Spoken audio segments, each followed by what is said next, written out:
आज हम आपके साथ जिस मूवी की स्टोरी शेयर करने वाले हैं वो एटम बॉम्ब बनाने वाले साइंटिस्ट की ट्रू स्टोरी है। इसकी रिसर्च के बाद अमेरिका दुनिया का सुपर पावर बन गया। मूवी की शुरुआत में हम एक साइंटिस्ट को देखते हैं जिसका नाम ओपनहाइमर है, जिसके ऊपर एक केस की समाप्त हो रही है। ये केस लुइस नामी एक गवर्नमेंट ऑफिसर ने किया है। कुछ लोग ओपनहाइमर से इस कोर्ट में सवाल जवाब कर रहे होते हैं। ये वर्ल्ड वार 2 का जमाना है। 1945 में 6 और 9 अगस्त को हिरोशिमा और नागासाकी पर एटॉमिक बॉम्ब गिराए गए और ओपनहाइमर को इस तबाही का दोषी समझा जाता है। लुइस चाहता है कि इस तबाही की जिम्मेदारी इसके ऊपर पड़ जाए और इस केस में ओपनहाइमर को सजा हो जाए। फिर फ्लैशबैक में इनके कॉलेज का जमाना दिखाया जाता है जब इनके टीचर्स इनको पढ़ा रहे होते हैं, लेकिन ओपनहाइमर का ध्यान कहीं और होता है। इनके दिमाग के अंदर एटॉमिक एनर्जी के बारे में ख्यालात चल रहे होते हैं। ओपनहाइमर के दिमाग के अंदर एटॉमिक एनर्जी का इतना इंटरेस्ट होता है कि वो अपने आप को हर वक्त एटॉमिक एनर्जी के टॉपिक्स के अंदर खोए हुए पाते हैं। स्टडी के दौरान लैब में एक दिन एक्सपेरिमेंट करते हुए इनके हाथ से एक कांच की बोतल टूट जाती है। टीचर इनको पनिशमेंट के लिए लैब में ही रुकने का कहते हैं, लेकिन उसी दिन एक फेमस साइंटिस्ट नील बोहर का लेक्चर भी था। ओपनहाइमर इस लेक्चर को किसी भी सूरत मिस नहीं करना चाहते थे। वो अपने टीचर के एप्पल में पॉइजन मिला देते हैं और वहां से नील बोहर के लेक्चर में चले जाते हैं।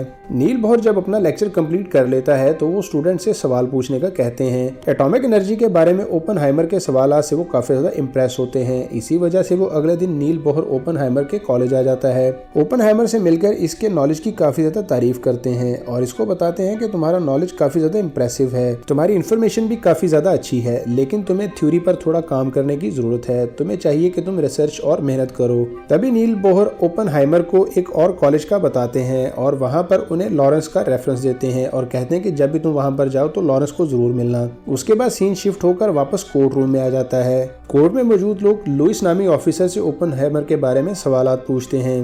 तभी लुइस बताता है कि उसकी मुलाकात ओपनहाइमर से काफी अर्सा पहले हुई थी, लेकिन जब हमारी मुलाकात हुई तो उस वक्त ओपनहाइमर काफी ज्यादा फेमस हो चुका था। तभी फ्लैशबैक में दिखाया जाता है कि लुइस ओपनहाइमर को एक प्रोजेक्ट का काम संभालने का कहते हैं। तभी वहां पर हम आइंस्टाइन को भी देखते हैं। लुइस और ओपनहाइमर आपस में काफी ज्यादा बातें करते हैं। लुइस का डिपार्टमेंट हाइड्रोजन बम बनाने के प्रोजेक्ट पर काम कर रहा था और ओपनहाइमर इससे पहले न्यूक्लियर बम बनाने वाली टीम को लीड कर चुका था।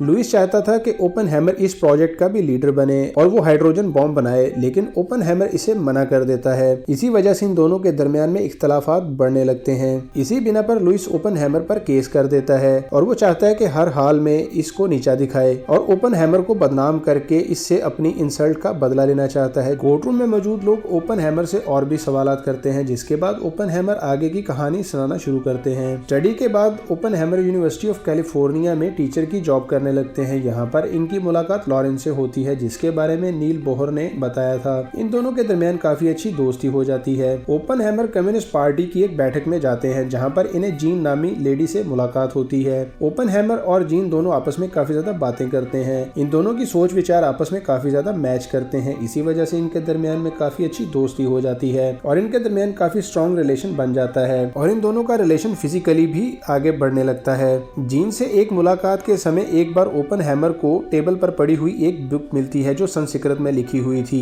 ये बुक भगवत गीता थी, जिसमें लिखा हुआ था कि अब मैं मृत्यु बन चुका हूँ और विनाश का कारण भी मैं ही हूँ। कुछ दिन के बाद ओपनहाइमर लॉरेंस से मिलता है जो एटॉमिक बॉम्ब पर एक्सपेरिमेंट कर रहा था। ओपनहाइमर की थ्योरीज नाकाम हो रही थी, लेकिन फिजिकल एक्सपेरिमेंट कामयाब हो रहे थे। ओपनहाइमर अपनी रिसर्च को जारी रखते हैं। तभी वो इस नतीजे पर पहुंचते हैं कि एटम के टुकड़ों को अगर फ्यूजन किया जाए तो एक शक्तिशाली बम बनाया जा सकता है। अमेरिका में ओपनहाइमर अपनी इसी रिसर्च की वजह से साइंटिस्ट कम्युनिटी में काफी ज्यादा फेमस हो गए थे। इसी तरह से कई साल बीत जाते हैं। एक दिन ओपनहाइमर की मुलाकात किटी नामी लेडी से होती है। किटी भी ओपनहाइमर की एटॉमिक रिसर्च से काफी ज्यादा इम्प्रेस है। दोनों में काफी ज्यादा दोस्ती हो जाती है और इनका रिलेशन भी बन जाता है। किटी पहले भी 2 बार शादी कर चुकी थी, लेकिन उसकी शादी कामयाब नहीं हो सकी थी। दोनों में प्यार बढ़ने लगता है और दोनों आखिरकार एक दूसरे से शादी कर लेते हैं। फिर हम जीन को देखते हैं जो कि अभी भी पहले से ओपनहाइमर के साथ रिलेशनशिप में थी, लेकिन इसकी हालत कुछ ठीक नहीं है वो ओपनहेमर के साथ रहने का कहती है। इसकी मेंटल हालत काफी ज्यादा डिस्टर्ब लगती है। ओपनहेमर जीन से कहता है कि मैंने शादी कर ली है, इस वजह से अब हम साथ नहीं रह सकते और इन दोनों के दरमियान में ब्रेकअप हो जाता है। फिर कुछ समय के बाद यूएस जनरल लेस्ली ओपनहेमर के ऑफिस आते हैं और इनको बताते हैं कि मैंने तुम्हारी काफी ज्यादा चर्चा सुनी हुई है,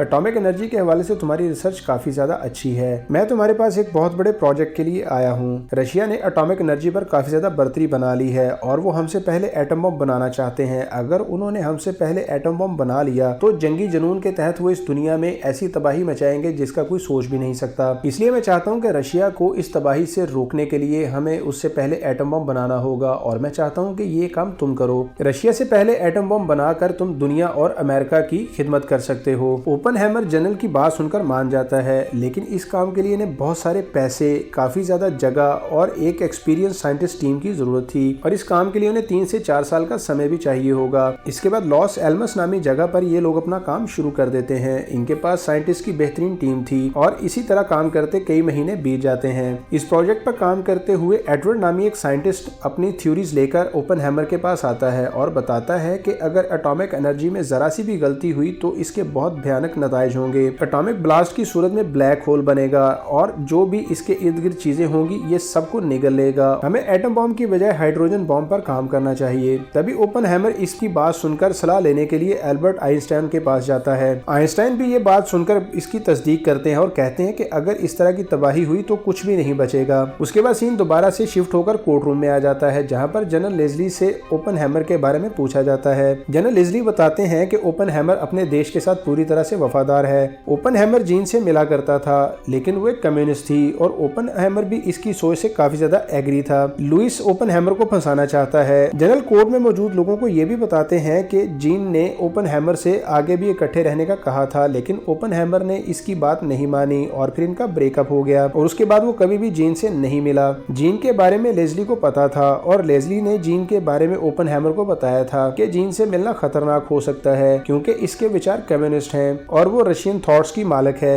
रशियन थॉट्स को फॉलो करने की वजह से गवर्नमेंट इसे गद्दार समझती है। ये अमेरिका और तुम्हारे लिए डेंजरस साबित हो सकती है, तुम्हें इससे बचना चाहिए। लेकिन कुछ दिन के बाद ओपनहेमर को खबर मिली कि जीन अपनी ज़हनी हालत की वजह से सुसाइड कर चुकी है। ओपनहेमर को इसकी मौत का सुन के काफी ज्यादा दुख हुआ था। तभी इस हालत में ओपनहेमर की वाइफ किटी ने ओपनहेमर को काफी ज्यादा संभाला। ओपनहेमर को जीन की मौत का इतना ज्यादा सदमा था कि वो अपने एटॉमिक बॉम्ब के प्रोजेक्ट पर फोकस नहीं कर पा रहा था। इस समय ये प्रोजेक्ट अपनी कंप्लीशन के करीब करीब था। सभी साइंटिस्ट इसके ऊपर काम कर रहे थे। एडवर्ड इस टीम को हाइड्रोजन बॉम्ब बनाने का आइडिया देता है जो एटम बॉम्ब से हजारों गुना ज्यादा पावरफुल हो सकता है, लेकिन इस काम के लिए कोई भी तैयार नहीं था क्योंकि ओपनहेमर ने अपनी थ्योरीज और रिसर्च से और एल्बर्ट आइंस्टाइन से मशवरा करने के बाद ये हिसाब लगा लिया था कि हाइड्रोजन बॉम्ब बना लिया तो दूसरे देशों को इसकी खबर मिल जाएगी, दूसरे देश भी हमारी कॉपी करेंगे और हाइड्रोजन बॉम्ब बनाएंगे और अगर इस समय वर्ल्ड वार हुई तो दुनिया में इतनी तबाही होगी कि कुछ भी नहीं बचेगा और सब कुछ तहस नहस हो जाएगा।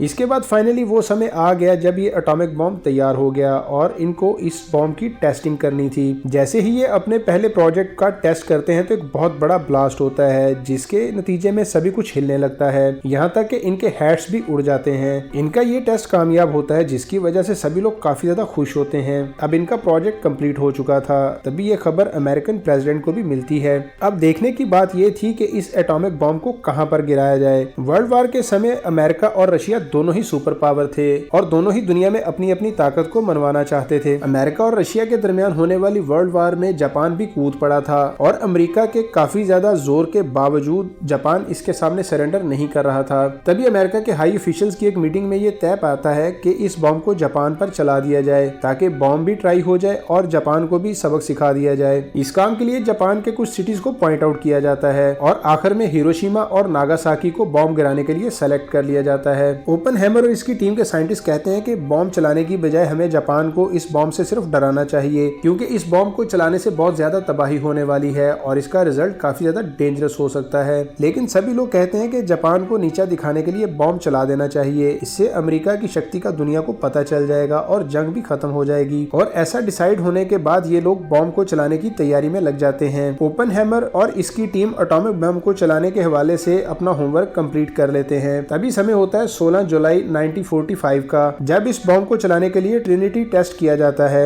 जिसके नतीजे में एक बहुत बड़ा ब्लास्ट होता है और धरती हिलने लगती लगती है। इस ब्लास्ट की शिद्दत इतनी ज्यादा होती है कि लोग इसे देख नहीं पाते। हर चीज वहां पर सुन हो जाती है। कई मील तक इस ब्लास्ट की आवाज और इस धमाके के असरात को महसूस किया जाता है। इस रिजल्ट के बाद ओपनहेमर की सब लोग मिलकर तारीफ करते हैं और इसको अप्रिशिएट करते हैं कि इसने अमेरिका को बाकी देशों से ज्यादा शक्तिशाली बना दिया है। ओपनहेमर की काफी ज्यादा तारीफ की जाती है कि इसकी वजह से बाकी देशों से पहले अमेरिका ने एटम बम बना लिया और अमेरिका की ताकत और शक्ति का पूरी दुनिया को पता चल जाएगा। यूएस गवर्नमेंट इस वक्त जापान पर एटॉमिक बम गिराने के लिए तैयार थी। फिर फाइनली 6 और 9 अगस्त को अमेरिका की तरफ से जापान पर बम गिरा दिए जाते हैं, जिसके नतीजे में काफी ज्यादा तबाही होती है। बहुत बड़ी तादाद में लोगों की मौत हो जाती है, कई लोग घायल हो जाते हैं। इसके कुछ दिन के बाद ओपनहेमर को एक तकरीब में स्पीच के लिए बुलाया जाता है। इस तकरीब में अमेरिका की ताकत और ओपनहेमर की कोशिशों के बारे में काफी ज्यादा अप्रिशिएट किया जाता है। वहां पर मौजूद सभी ऑडियंस काफी ज्यादा खुश होती है, लेकिन ओपनहेमर को हम देखते हैं जो अंदर से काफी ज्यादा दुखी और परेशान है और वो काफी ज्यादा डरा हुआ भी है, क्योंकि उसके माइंड में ये चल रहा होता है कि इसकी वजह से काफी ज्यादा बेगुनाह लोग मारे गए, कई घर और परिवार भी बर्बाद हो चुके हैं। वो चाहकर भी इस सदमे से बाहर नहीं निकल पाता, क्योंकि इस हमले के कारण बहुत ही खौफनाक और दर्दनाक तबाही हुई थी। कुछ दिन के बाद ओपनहेमर को यूएस प्रेसिडेंट से मुलाकात के लिए बुलाया जाता है। यूएस प्रेसिडेंट ओपनहेमर की काफी ज्यादा तारीफ करते हैं और इसे और भी एटॉमिक बम बनाने का कहते हैं। यूएस प्रेसिडेंट चाहते हैं कि ओपनहेमर और इसकी टीम ही इस काम को जारी रखें, लेकिन ओपनहेमर इस मीटिंग में कोई ज्यादा खुश दिखाई नहीं देता। ओपनहेमर प्रेसिडेंट से कहता है कि अमेरिका जीत चुका है, अमेरिका की धाक भी दुनिया में बैठ चुकी है, हमारी शक्ति का भी पूरी दुनिया को आइडिया हो चुका है और जंग भी खत्म हो चुकी है, इसलिए हमें मजीद एटम बम नहीं बनाने चाहिए, क्योंकि इस तरह से दुनिया में हथियारों की दौड़ शुरू हो जाएगी और बाकी देश भी एटॉमिक बम बनाना शुरू कर देंगे। फिर सीन दोबारा वापस कोर्ट रूम में शिफ्ट हो जाता है। वहाँ पर सभी साइंटिस्ट को देखते हैं, वहाँ पर पुलिस और लॉयर्स भी आपस में बातें करते हैं। इस प्रोजेक्ट से जुड़े सभी लोग बताते हैं कि कौन कौन इस प्रोजेक्ट के साथ कैसे कैसे अटैच था। तभी ये नतीजा निकलता है कि लुइस ने ही प्लान करके ऐसी सिचुएशन बनाई कि ओपनहेमर एक ऐसा वेपन बनाए जिससे तबाही होना लाजमी थी, और इस तरह दुनिया भर के लोग ओपनहेमर से तबाही का जिम्मेदार होने की वजह से नफरत करने लगे। ओपनहेमर के केस की हेयरिंग चल रही होती है, तभी वहाँ पर किटी भी आ जाती है और वो आके बताती है कि इस साजिश का असल जिम्मेदार लुइस है। इस केस में ओपनहेमर को सिक्योरिटी क्लियरेंस मिल जाता है और इसे निर्दोष करार दे दिया जाता है। फिर मूवी के एंड में हम वही पुराना सीन देखते हैं जब ओपनहेमर और एल्बर्ट आइंस्टाइन आपस में बातें कर रहे होते हैं। ये वही समय था जब आइंस्टाइन से पहले ये सलाह मशवरा लेने के लिए गया था। तब ओपनहेमर ने आइंस्टाइन के साथ हाइड्रोजन बॉम्ब की इक्वेशन डिस्कस की थी, तो आइंस्टाइन ने कहा था कि इससे आने वाली तबाही बहुत भयानक होगी, तुम कोशिश करो कि ये काम ना हो। मूवी के एंड में ओपनहेमर को विजन आता है और वो खुद को एक प्लेन में देखता है जो खुद ही अपने हाथों से दुनिया को तबाह कर रहा होता है। लेकिन हम ये भी जानते हैं कि ये एक अटल हकीकत है कि इस सुंदर धरती को तबाह करने के लिए हम इंसान ही अपने हाथों से हथियार बना रहे हैं। और इसके साथ ही ओपनहेमर की ट्रू लाइफ स्टोरी यहाँ पर खत्म हो जाती है।